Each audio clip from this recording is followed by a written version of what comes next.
Стройные у тебя ножки. Все, я пойду попрацую. Хватит бухать, пора працевать.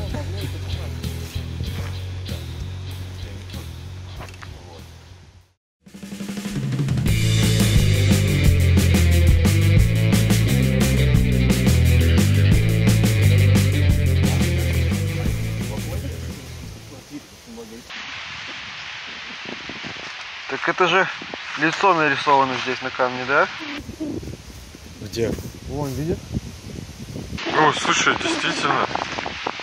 Там нос, глаза. Только ушей нет. Подожди, так это половина получается. Ребята, это маска. Это не лицо, это маска. В смысле? Вот. А вот посмотрите, вот защелки. Поэтому вы ушей не увидите, в маске обычно уши не видны. Это памятник Михаилу Клеофасу Огинскому, который был снят в юбилейную дату. Это камень, который был привезен из окрестностей его маёнтка. Вот. Это Ашмянщина, Островеччина, был обработан. И, собственно, не лицо, потому что мы действительно не знаем, как он выглядел, фотографии не сохранилось. Но вот маска. Так, а как этот камень вообще у вас оказался?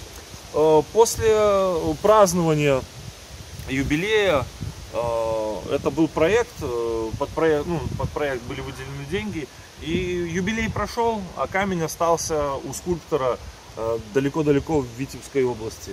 Вот. С Витебской сюда? Да, и мы брали в машину, погрузчик, грузили.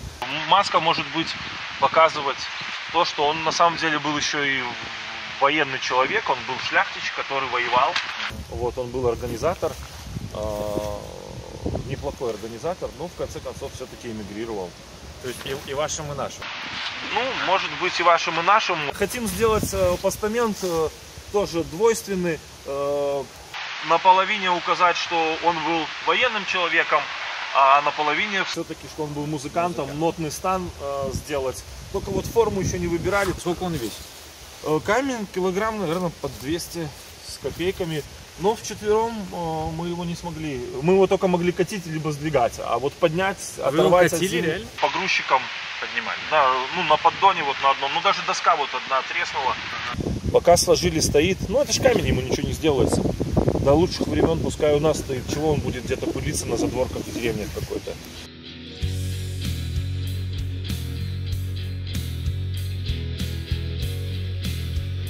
Как оказалось, никакой мистической легенды с этим камнем не связано, но сама история интересная. Поэтому ищем дальше. У нас историческое событие. Мы узнали, что сегодня тут находится конкретно владелец всего этого имения, Павел Подкорытов. Кс-кс-кс. Пошли, правильно. Павел, здрасте. Вопрос от известных российских блогеров. Сколько вообще вот это вот еще стоит? Павел приехал куди треба.